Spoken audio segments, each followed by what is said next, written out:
আমরাও তো আল্লাহ নবীকে ভালোবাসি। হ্যাঁ, আমরাও আল্লাহ নবীকে ভালোবাসি। আমি যদি প্রশ্ন করি, আজকে জুমার দিন কয়জন মুসলমান আল্লাহ রাসূলের শানে 100 বার দুরূদ পড়েছেন? এই মসজিদের ভিতরে 2-4 জন ছাড়া পাওয়া যাবে না। 100 বার বাদ দিয়ে দিলাম, 50 বার কে পড়েছেন, 10 বার কে পড়েছেন, পাওয়া যাবে না। অনুভূতি নাই, অনুভূতি না। রাসূলকে আমরা মুখে মুখে ভালোবাসি, অথচ আল্লাহ রাসূলকে তারাই ভালোবাসি যারা আল্লাহ রাসূলের শানে বেশি বেশি দুরূদ শরীফ পড়ে, বেশি বেশি রাসূলের শানে দুরূদ পড়ে। দুরূদ ঘর থেকে বের হয় রাসূলের সুন্নাহ মেনে, ঠিক না? ঘর থেকে বের হয়, বাম পা দিয়ে বের হয়, ডান পা দিয়ে জুতা পরিধান করে। এই জুতা পরিধান করার মধ্যে রাসূলের ভালোবাসা, কারণ আমার নবী ঘর থেকে বাম পা দিয়ে বের হতেন, ডান পায়ে আগে জুতা পরিধান। এখানে যে রাসূলের সুন্নাহ আপনি ফলো করছেন, অনুসরণ করছেন, এটা হলো রাসূলের প্রতি ভালোবাসা। কথা বলো, মসজিদে আসছেন, কোন মুসলমান থেকে আগে আগে সালাম দিবেন। একজন মুসলমানকে দেখার পরে আপনার মনের ভিতরে জাগলো যে আমার নবী মানুষকে সর্বপ্রথম সালাম দিতেন, আমার নবীকে কেউ সালাম দিতে পারে নাই, আমি আমার নবীর সুন্নাহ অনুসরণ করার জন্য আগে এই ব্যক্তিকে আমি সালাম দিব। এইখানেও কিন্তু রাসূলের ভালোবাসা প্রকাশ হওয়া ঠিক ঠিক না? মসজিদ থেকে বের হবেন, মসজিদ থেকে বের হবেন, সালাত আদায় করতে আসছেন, এখানেও আপনি রাসূলের সুন্নাহকে ফলো করবেন, অনুসরণ করবেন। মসজিদ থেকে আপনি আগে বাম পা দিবেন, ডান পায়ে জুতা পরিধান করবেন। কেন? কেন? আমার রাসূল মসজিদ থেকে যখন বের হতেন, ঠিক কিনা বলুন? মসজিদ থেকে যখন বের হতেন, বাম পা দিতেন, ডান পায়ে জুতা পরিধান করতেন। প্রত্যেকটা কদমে কদমে যদি আপনি আল্লাহ রাসূলের সুন্নাহকে অনুসরণ করেন, সুন্নাহকে অনুকরণ করেন, তাহলে কিন্তু আপনি আল্লাহ রাসূলকে ভালোবাসলেন। আর রাসূলের সুন্নাহ আপনার মধ্যে নাই, রাসূলের আদর্শ আপনার মধ্যে নাই, আপনি নিজে নিজেকে যতই আশিক দাবি করেন, রাসূলের খাঁটি উম্মত দাবি করেন, আপনি রাসূলের খাঁটি উম্মত হতে পারবেন না। পারবেন না। কিন্তু সাহাবায়ে কেরাম তো এমন ছিলেন, প্রতিটা কদমে কদমে আল্লাহ রাসূলের সুন্নাহকে তারা অনুসরণ করতেন। প্রতিটা কদমে কদমে আল্লাহ রাসূলকে তারা অনুসরণ করতেন। আমিরুল মুমিনিন খলিফাতুল মুসলিমিন হযরত ওমর ইবনে খাত্তাব রাদিয়াল্লাহু তাআলা আনহু যখন বাইতুল মাকদিস বিজয় করার জন্য যায়, হযরত ওমরের কথা বলছি, যার সম্বন্ধে আল্লাহ রাসূল বলেছেন, লাউ কানা বা'দি নাবিয়্যুন লাকানা ওমর। আল্লাহ তাআলা আমার পরে যদি কাউকে নবী করে পাঠাতেন, আল্লাহ তাআলা ওমরকে নবী বানাতেন। সুবহানাল্লাহ। মুসলমানদের দ্বিতীয় খলিফা, মুসলমানদের সিংহপুরুষ হযরত ওমর রাদিয়াল্লাহু তাআলা আনহুর কথা বলছি। তিনি যখন বাইতুল মাকদিস বিজয় করার জন্য যান, তার পরিধেয় যে বস্ত্র ছিলেন, জামা ছিলেন, তার জামার ভিতরে কমসে কম 100 এর উপরে তালি ছিল। কি ছিল? তালি। তালি পর্যন্ত, হ্যাঁ, রিপু করা ছিল, জোড়া লাগানো ছিল 100 এর উপরে। সেই ওমরের কথা শুনলে রোম পারস্যের বাদশারা থরথর করে কাঁপে, ঠিক না? যে ওমরের কথা শুনলে রোম পারস্যের বাদশারা থরথর করে কাঁপতেন, যিনি খেজুর গাছের নিচে বসে পৃথিবীর রাষ্ট্র পরিচালনা করেছেন, সেই ওমরের কথা বলছি। হযরত ওমর রাদিয়াল্লাহু তাআলা আনহু এমন একজন রাসূলের প্রিয় সাহাবী ছিলেন, যাকে দেখলে ইবলিস শয়তান রাস্তা পরিবর্তন। এখনো তো মুসলিম বিশ্বে অনেক শাসক আছে, সৌদির বাদশা মোহাম্মদ বিন সালমান। এই সালমানকে দেখলে ইবলিস শয়তান বলে, আমি আর কি শয়তান, তুমি আরো আমার চেয়ে বড় শয়তান। আরব আমিরাতের যিনি বাদশা যায়েদ আল নাহিয়া নাম্বার 1 হারামজাদা, এটা ইবলিস শয়তান দেখলে তুমি তো আমার দাদা। ঠিক কিনা বলো? আজকে ফিলিস্তিনকে বেচাকার করা হচ্ছে, আজকে লেবাননকে বেচাকার করা হচ্ছে, প্রতিনিয়ত সিরিয়ায় হামলা হচ্ছে। আরব রাষ্ট্রের রাষ্ট্রপ্রধানগুলো তারা দেখেও না দেখার ভান করছে। তাদের ভিতরে রাসূলের আদর্শ আছে না? রাসূলের চরিত্র আছে না? সাহাবায়ে কেরামের আদর্শ আছে না? তাদের ভিতরে নেই, আমাদের ভিতরে খুব আছে, ঠিক আছে? আমাদের ভিতরে খুব আছে, আমরা খুব আশিক রাসূল। বছরে একদিন জগমের মতো আমরা জিলাপি আর মিষ্টি খাই, বছরে একদিন আমরা রাসূলকে স্মরণ করি। আমাদের মাঝে খুব রাসূলের আশিক আমরা, এত আশিক যেটা ভাষায় প্রকাশ করার মতো না। আসলে এভাবে রাসূলের ভালোবাসা প্রকাশ হয় না, আল্লাহ রাসূলকে ভালোবাসা যায় না। রাসূলকে ভালোবাসতে হয় জীবনের সব কিছু দিয়ে। আল্লাহ রাসূলের জন্য সব কিছু বিলীন করে দিতে হয়, ঠিক কিনা বলেন? বলতে পারেন হুজুর আমরা তো নবীজিকে অনেক ভালোবাসি, নবীজির নামে অনেক মিলাদ করি, দুরূদ করি, এটা করি সেটা করি। না, এটা দিয়ে রাসূলের ভালোবাসা হয় না। আল্লাহর কসম করে বলি, এই পৃথিবীর জমিনে আমাদের জন্য সবচেয়ে বড় নিয়ামত হলো আল্লাহ রাসূল। মুমিনের সবচেয়ে বড় নিয়ামত আল্লাহ রাসূল সাল্লাল্লাহু আলাইহি ওয়াসাল্লাম হলো আমাদের জন্য সবচেয়ে বড় নিয়ামত। কেউ যদি আপনার বাবাকে গালি দেয় সহ্য করবেন? হ্যাঁ, কেন কেন করবেন না বলেন? আজকে আমি বয়ানের এই বিষয়টা কেন নিয়েছি, টপিকটা কেন নিয়েছি? মুসলমান যুবকদের মাঝে কোনো অনুভূতি নাই।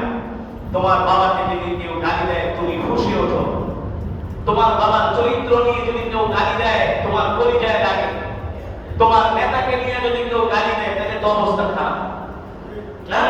মরে মরে লাঠি দিয়ে দাঁড়ায় থাকে, আমার নেতারে গালি দিয়েছো, তোমাকে ছাড়বো না। পদ পদবি পাওয়ার জন্য নেতাকে গালি দিয়ে সেটা হাইলাইট করে তার প্রতিবাদ করে, প্রতিশোধ নেয়, লাশ ফালাইতেও দ্বিধা করে না, ঠিক কিনা? তোমার মাকে গালি দিলে তোমার কষ্ট লাগে, অথচ তুমি কি জানো তোমার রাসূল তোমার নবীও কিন্তু তোমার পিতা। আন-নাবিয়্যু আওলা বিল মুমিনিনা মিন আনফুসিহিম ওয়া আযওয়াজিহিম উম্মাহাতুহুম।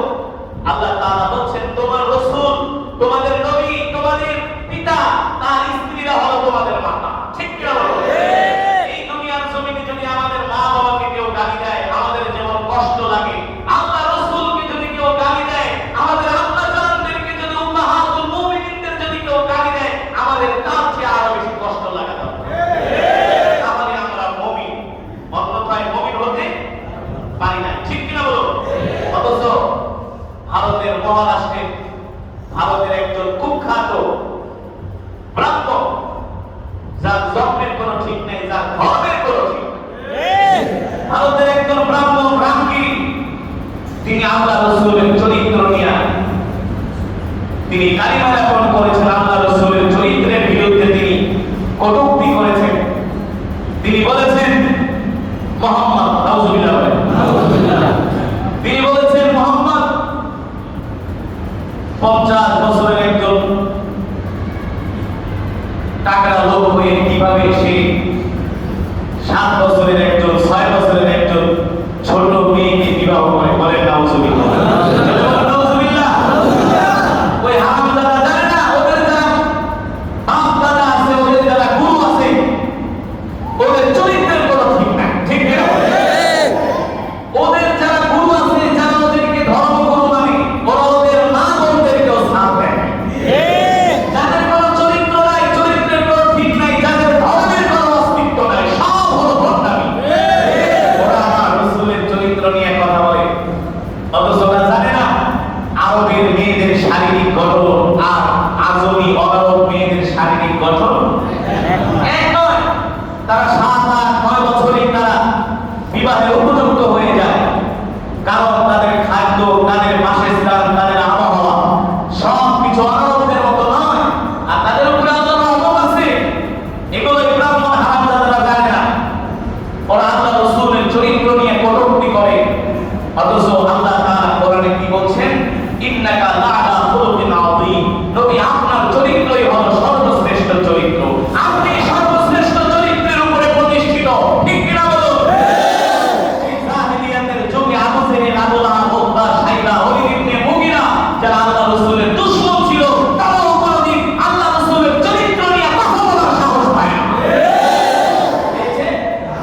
তারা এক কথায় বলেছেন আমি মুহাম্মদ, আল্লাহ আমি, তিনি হলেন সত্যবাদী। তার চরিত্র ফুলের চেয়েও পবিত্র, তার চরিত্র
কোনো পুলিশ নাই, কোনো আদালত নাই, যেখানে আল্লাহ রাসূলের বিরুদ্ধে কটূক্তি হবে ওখানে তাকে স্পট ডেড করে দেব। এটাও শাস্তি, এটাই আমাদের আইন, ঠিক কি না? নেতাকে নিয়ে গালি দিলে যদি আইন থাকে, আমার রাসূলকে নিয়ে গালি দিলে কেন আইন থাকে? এই সংবিধান, যে সংবিধান আমার রাসূলের ইজ্জত রক্ষা করতে পারে না, আমি সেই সংবিধানের উপরে থুতু মারি। সংবিধান আমার রাসূলের ইজ্জত রক্ষা করতে জানে না, ওই সংবিধানকে ছুঁড়ে বৈঠক সামনে ফেলে দাও। সংবিধান রচনা করো, আমরা সব সইতে পারি। কলিজার টুকরা, পৃথিবীর সর্বশ্রেষ্ঠ নিয়ামত আল্লাহ রাসূল, যিনি আমাদের জন্য হাসরের ময়দানে কাঁদবেন, ইয়া উম্মতি ইয়া উম্মতি, সমস্ত নবীরা পর্যন্ত বলবে ইয়া নাফসি ইয়া নাফসি। আমার কলিজার টুকরা রাসূল সেই দিন হাসরের ময়দানে সিজদা দিয়ে বলবে ইয়া উম্মতি ইয়া উম্মতি ইয়া উম্মতি, পাগলের মতো ইয়া উম্মতি বলে কান্না করবে। আল্লাহ তাআলা জিবরাইলকে পাঠাবে, জিবরাইল যাও যাও, আমার হাবিব কান্না করতেছে। জিবরাইল এসে বলবে ইয়া মুহাম্মদ ইরফা রাসা, বুখারীর বর্ণনায় আসছে ইয়া মুহাম্মদ ইরফা রাসা ইশফা তুশফা ইশফা তুশফা, ও আল্লাহর পয়গম্বর আপনি আপনার সিজদা উঠান। আপনার কান্নার আওয়াজ জমিন পর্যন্ত থাকে নাই, আপনার কান্নার আওয়াজ আরশ পর্যন্ত পৌঁছে গেছে। আল্লাহ তাআলা আপনাকে অনুমতি দিয়েছেন, আজকে আপনি আপনার উম্মতের জন্য সুপারিশ করে, যার জন্য সুপারিশ করবে আল্লাহ তাআলা তাকেই জান্নাতে প্রবেশ করাবে। আল্লাহু আকবার। রাসূল আমাদের জন্য হাউজে কাউসার নিয়ে অপেক্ষা করবে। সুবহানাল্লাহ, রাসূল আমাদের জন্য হাউজে কাউসার নিয়ে অপেক্ষা করবে। সুবহানাল্লাহ। নিজের পবিত্র হাতে আমাদেরকে হাউজে কাউসার পান করায় রাসূল হাত ধরে ধরে